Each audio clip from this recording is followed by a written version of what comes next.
Bienvenue dans un nouvel épisode de podcast. Aujourd'hui, on va parler d'un sujet bien citadin. On va parler des nouveaux motards parisiens. Je parle de Paris parce que c'est là où je vois ces phénomènes.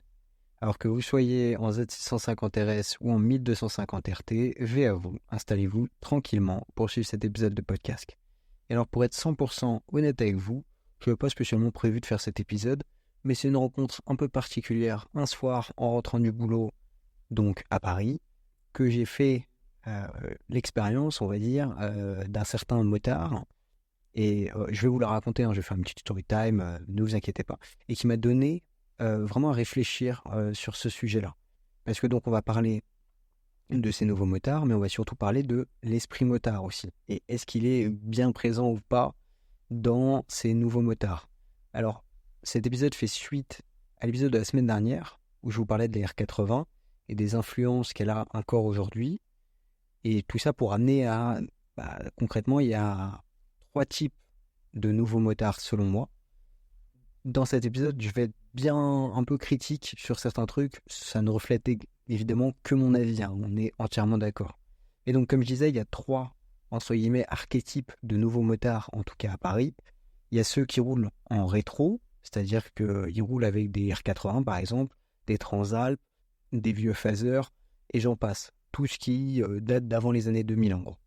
Il y a eux, on a ceux qu'on peut appeler un peu la backlife, si je puis dire ça comme ça, donc qui roulent généralement en Tracer 700, Tracer 900, BMW 1250 GS, enfin voilà, on les verra pas beaucoup en roadster. Et pour finir, il y a ceux qui, selon moi, sont les moins motards des deux autres. C'est vraiment ceux qui utilisent la moto pour se déplacer juste plus rapidement et avec classe à Paris. Voilà, je parle des traders à moto. Donc eux, ils vont rouler avec n'importe quoi, juste que ça coûte cher, faut que ça en jette, et il faut que les gens de l'extérieur puissent savoir que ça coûte cher, même sans s'y connaître dans la moto. Bon, maintenant que je vous ai fait un peu un état des lieux de l'épisode, je vais juste vous faire une petite story time très courte sur mon expérience dont je parlais. Alors c'est tout simple, je rentrais du boulot, tranquille. Il y a un tunnel, pour ceux qui connaissent à Paris, qui passe juste en dessous de la Tour Eiffel, et où ça m'arrive, vu qu'il n'y a pas d'habitation à côté, de mettre un petit coup de gaz dans le tunnel, histoire de se faire plaisir, quoi. Voilà. Et en fait, je le vois au moment de faire ça, qu'il y a un mec dans mon rétro avec un phare jaune. Donc je me dis, tiens, c'est marrant et tout, machin. Et je vois que le mec, quand même, il est collé à moi, alors que je viens de mettre une bonne accélération dans le tunnel. Et donc j'arrive à la sortie du tunnel, il y a une voiture, et comme la route se dédouble, je vois qu'il y a une voiture devant moi, donc moi ce que je fais, logique, je mets mon clignotant, je vérifie vite fait, et je me prépare à doubler. Sauf qu'en fait, le mec il me collait, et il voulait faire la même chose que moi, sauf qu'il voulait me doubler au passage, parce que sûrement j'allais pas assez vite pour lui, alors que déjà j'avais mis un bon petit coup de gaz dans le tunnel. Donc bref, je fais ça, j'entends derrière moi un espèce de mini-rupteur, je comprends pas bien, parce que je me dis, non, il est pas con comme ça, quoi. Et en fait, le mec me double, alors que je suis en train de dépasser la voiture, en me rasant, mais vraiment en me rasant. Et donc à ce moment-là, je fais un appel de phare en mode, qu'est-ce que tu fais? Genre, pourquoi fais-tu ça? Et là, donc, je vois un XSR 9, pas 900 justement, ça c'est important, un XSR 600 ou 650, je sais plus, me dépasser, ils sont 2 dessus. Et donc au feu d'après, j'arrive, et le mec me dit quoi? Ouais, par contre, il va falloir commencer à regarder dans tes rétroviseurs, tu surveilles pas tes distances de sécurité et tout, machin. Et donc là, je regarde, je fais, mais t'es sérieux? Enfin, les distances de sécurité, c'est toi qui ne les as pas respectées, de une, en me collant derrière moi, et de deux, en me dépassant, en me rasant. Et donc le mec, il commence à me regarder de haut en bas, il fait, ouais, mais de toute façon, t'as fait ton équipement et tout, t'es absolument pas équipé. Alors que bon, alors, je suis pas full en cuir, hein, non plus, hein, mais j'ai une veste de moto, j'ai des chaussures de moto, j'ai un casque, j'ai des gants. Je vois pas ce que je peux faire de plus à part avoir un jean renforcé ou un pantalon en cuir, ce que je n'ai pas, je vais pas vous mentir, ok, je suis pas parfait, mais voilà.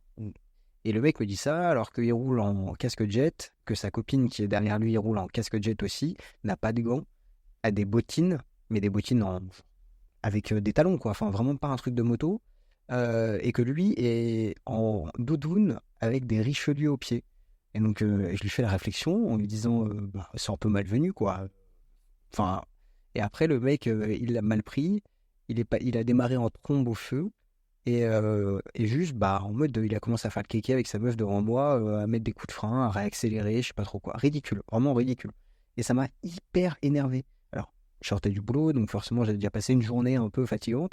Mais vraiment, juste, j'étais en mode, c'est quoi cette mentalité? J'avais l'impression de... Ça m'arrive en m'embrouiller avec des gens sur la route, mais c'est soit des automobilistes, soit c'est des mecs en scoot. C'est rarement des mecs à moto.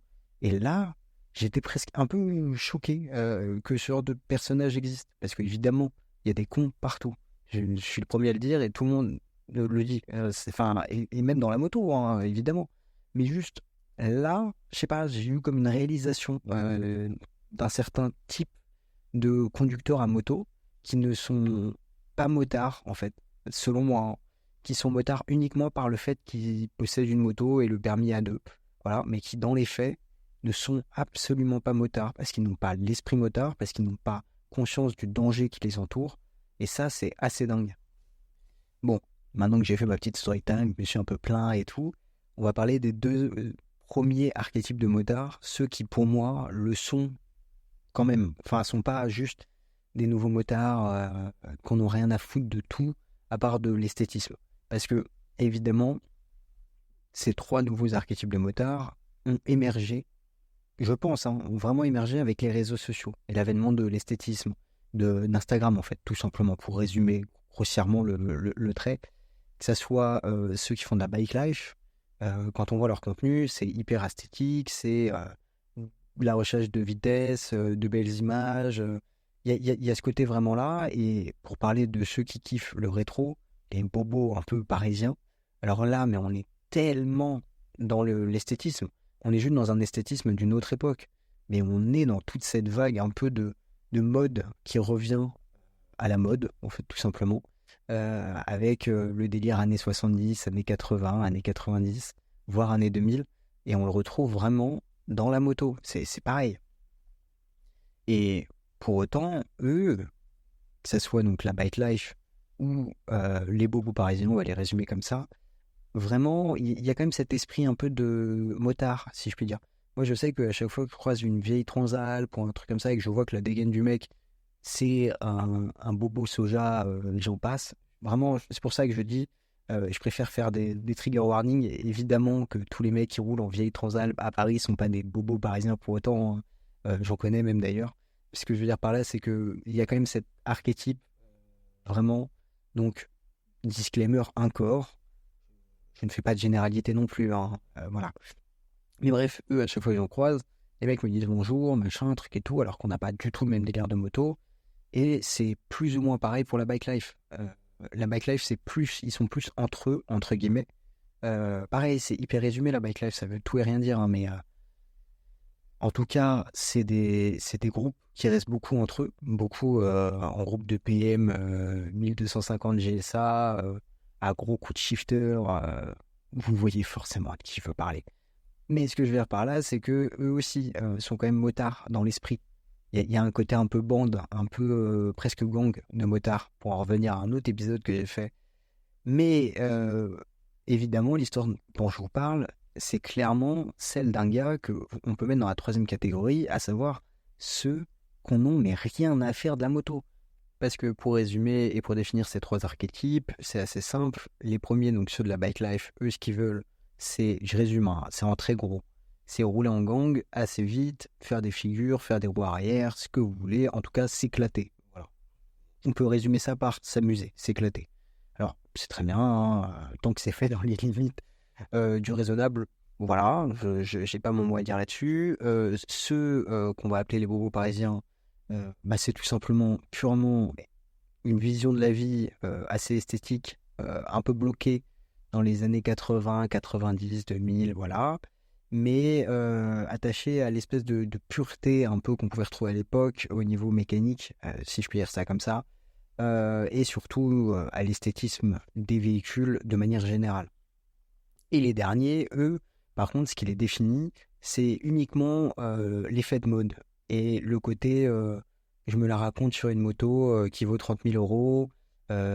J'utilise la moto uniquement comme moyen de déplacement, avec classe bien sûr, parce que on ne roule pas en scooter ici, c'est quand même un peu plus raffiné une moto, c'est un peu plus stylé quand même. Voilà. Et ça prouve bien une chose qui est autant juste dans une ville d'archétypes de motard, c'est que la moto, c'est un univers ultra varié. On peut arriver là-dedans pour 1000 raisons différentes, avec des visions qui ne se ressemblent pas toujours. Et comme je l'ai toujours dit en intro, c'est pas grave, c'est hyper important. Évidemment que tout le monde est différent, et la moto, c'est un moyen d'expression de cette différence. Mais là où ça commence à coincer, c'est quand on oublie ce que ça représente vraiment, cette machine. La moto, c'est pas juste un accessoire pour briller sur Instagram ou un objet de luxe pour afficher son statut social. C'est un mode de déplacement qui a une histoire chargée de lutte, de bataille pour sa liberté et surtout une vraie communauté de passionnés qui s'est construite autour de valeurs comme la solidarité et le respect. Et quand certains se mettent à la moto juste pour l'image, juste pour faire les mecs, entre guillemets, ça dénature cette passion et ça donne une mauvaise réputation à toute une communauté. C'est pas juste un truc pour frimer ou pour montrer qu'on a réussi. La moto, c'est un peu un style de vie, un moyen de se reconnecter avec la route et avec les autres, et surtout avec soi-même. Et ce qui est dommage, c'est que cette image déformée est en partie amplifiée par les réseaux sociaux et par l'effet de mode qu'a connu la moto ces dernières années. En ville, on comprend bien que la moto attire pour son côté pratique dans les bouchons. Mais au-delà de ça, avec certains modèles qui coûtent aujourd'hui, faut pas se mentir, le prix d'une bagnole, la moto est aussi devenue un marqueur de statut social, pour certains. Et il est bien là le problème, c'est que tous ces gens-là qui sont motards parce qu'ils ont une moto ne s'intéressent pas forcément à la FFMC. Faut pas leur parler de la FFMC, ils en ont rien à faire. Alors, de là à adhérer, n'en parler même pas. C'est même pas une possibilité, puisque il y a un côté très individualiste, très je ne m'intéresse qu'à moi-même. Et puis, pour parler des traders, eux, ils s'en foutent complètement, par exemple, du contrôle technique ou de quoi que ce soit, puisque dans tous les cas, l'argent, eux, ils en ont, c'est pas un problème. Vraiment, rien à faire de payer 80 € un truc qui sert à rien, c'est pas grave. Ils vont surtout pas aller manifester avec le peuple dans la rue quand même. Mais pour autant, ça reste des usagers de deux roues motorisées. Alors à titre personnel, je les considère pas comme des motards. Je parle pas des deux premières catégories, vraiment c'est important. Je parle de la troisième. Mais qu'on le veuille ou non, ça reste des utilisateurs qui sont soumis au même problème que nous, à la même dangerosité de la route que nous. Et c'est pour ça que même à la FFMC, c'est le genre de personnes qu'on aimerait toucher, évidemment, et qu'on aimerait sensibiliser à tous ces risques. Juste histoire d'augmenter la sécurité routière, en fait, tout simplement. Voilà. Donc, malheureusement, ils ne s'intéressent pas à la communauté, mais c'est pas pour autant que la FFMC va les oublier. Voilà, on fait attention à ceux qui sont mis en danger comme on l'est, et qui subissent tout autant les problèmes du code de la route, les problèmes d'infrastructure, en fait, qu'ont les mêmes problèmes que le reste de la communauté. Mais moi, ce que je retiens, c'est que malgré ces dérives, il y aura toujours des passionnés pour défendre l'essence même de la moto. Cette liberté, cette connexion avec la route, la moto, c'est plus qu'un simple moyen de transport ou un accessoire tendance. C'est un moyen de vivre. Et j'espère que, peu importe les modes, cette passion profonde continuera à être portée par ceux qui l'aiment pour de vrai. Et c'est d'ailleurs pour ça que, évidemment, je bosse à la FFMC. Excusez-moi, j'ai envie de le rappeler à chaque épisode, je sais, c'est un peu relou, mais la vérité, c'est que c'est hyper important. Voilà, tout simplement. Parce que si on compte sur les traders, on va pas aller très très loin. Au revoir, on va plus du tout aller nulle part. Il y aura plus de moto, quoi. Ah, vraiment. Donc l'idée, c'est de contrebalancer ce genre de comportement-là. Et potentiellement, de les sensibiliser à ne plus faire ce genre de comportement-là. Voilà. Merci beaucoup d'avoir suivi cet épisode de podcast. J'espère profondément qu'il vous aura plu. N'hésitez pas à vous abonner et à partager l'émission si elle vous plaît. Et sinon, me faire part de vos critiques ou même de sujets dont vous aimeriez que je traite. Je vous souhaite à tous et à toutes une très très bonne route et surtout, veillez à vous.